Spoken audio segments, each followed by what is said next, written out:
Otep à tous, bien-aimés frères et sœurs.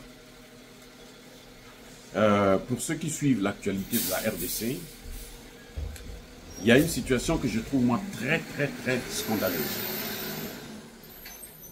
Le président de l'Assemblée nationale, Vital Kamerhe, est venu à l'Assemblée nationale faire une déclaration comme quoi il y avait 318 Congolais qui avaient été massacrés par des groupes armés, des milices, des terreaux dans le Tanganyika. Elle a fait la déclaration publique à l'Assemblée nationale. Vérification faite, il n'y a aucun Congolais qui a été massacré, neutralisé là-bas. Les militaires, les FARDC, pour une fois, ont essayé de vérifier l'information. Ils ont fait quelque chose. Eux, ils sont là que pour ça. Eux ne sont pas là pour combattre. Et le combat, ce n'est pas leur problème. Quand c'est des bêtises comme ça, ils sont présents. Mais en tout cas, pour une fois, ils nous ont donné une bonne information. Ils sont allés vérifier sur le terrain. Il n'y a eu personne qui a été massacré là-bas. Aucune personne n'a été neutralisée là-bas. Question. Où est-ce que le président de l'Assemblée nationale a eu cette information? Maintenant, je veux vous dire une chose.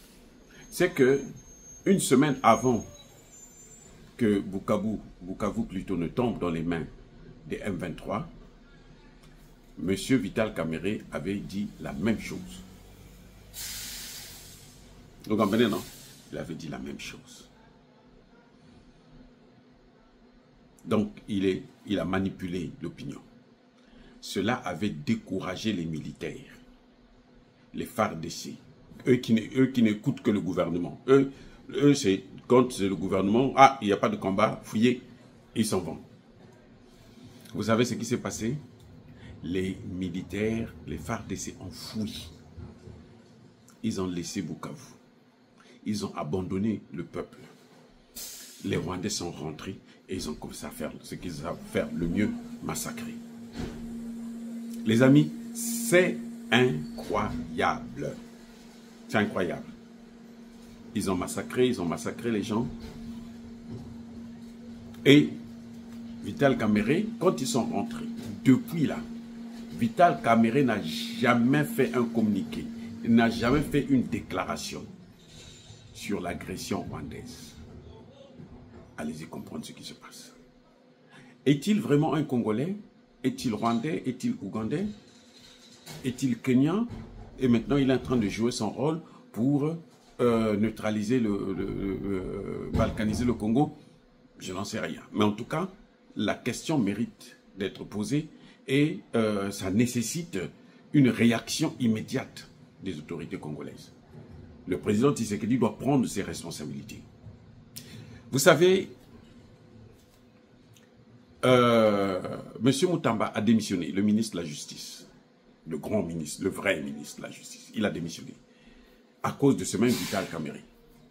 Il avait dit qu'on le veuille ou non, il faudrait qu'il démissionne. Mais pourquoi il s'est acharné sur cet homme alors que tout le monde sait qu'il n'a pas détourné de l'argent? Il n'a pris aucun franc. L'argent est là dans une banque qui n'est même pas sur son compte. Vous voyez? Mais quand même, on le suspecte. On dit, au moins en tout cas, s'il ne l'a pas fait, mais il avait au moins l'intention. On le juge, on veut le juger pour cette intention, qu'il aurait l'intention de faire. Parce que Vital Kamerhe avait dit qu'il faut qu'il démissionne.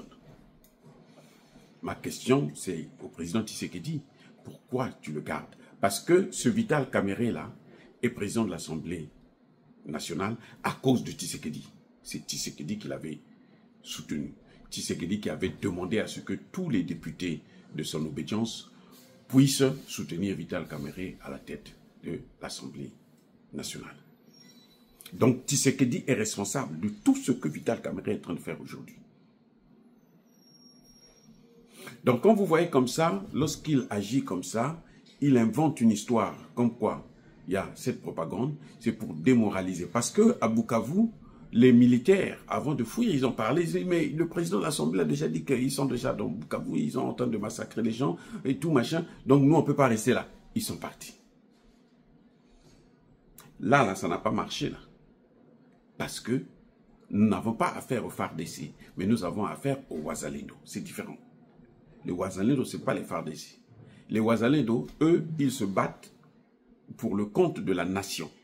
Parce que ce sont des patriotes. Ils ne sont pas payés, hein, les pauvres. Ils ne sont même pas payés, les amis. Ce sont des volontaires. C'est comme les VDP au Burkina Faso. Encore, les VDP, ils sont recrutés par le gouvernement et puis ils ont un petit salaire. C'est vrai qu'ils ne sont pas beaucoup d'ailleurs. La première vague, là, ils ont été pratiquement tous intégrés dans l'armée. Et en ce moment, on a le temps de recruter d'autres. Oui, mais eux, ce n'est pas le cas. Eux, ils s'organisent entre eux pour mener le combat, pour sauver le pays. C'est pour ça que moi, ça dit que pour moi, je les adore. Ils sont adorables. Ils sont adorables. Bref, en tout cas, la situation Vital Kamerhe, son cas doit être observé de près. Et je pensais, moi, que, il devrait être au moins auditionné pour savoir où est-ce qu'il trouve ces informations. Comment un président de l'Assemblée nationale peut venir au perchoir de l'Assemblée nationale et puis faire une déclaration qui est fausse, complètement fausse. Et il n'y a aucun député qui se lève. Mais les Congolais, les hommes politiques congolais ont des problèmes. Ils ont des sérieux problèmes. Vital Kamerhe est président de l'Assemblée, mais il n'est pas le président du pays. Encore que même le président du pays, on peut le poursuivre, même quand il est en fonction. En cas de flagrant délit, on enlève l'immunité. Alors pourquoi Vital Kamerhe peut manipuler les Congolais, peut créer la psychose? Ça, c'est une forme de terreau-terreau. Eh oui, c'est une forme de terreau-terreau. Monsieur Vital Kamerhe terrorise les Congolais. Et ça ne peut pas continuer comme ça. Il faut que le président puisse prendre ses responsabilités et au niveau de l'Assemblée nationale, que les députés puissent se réveiller. Les amis, soyez bénis.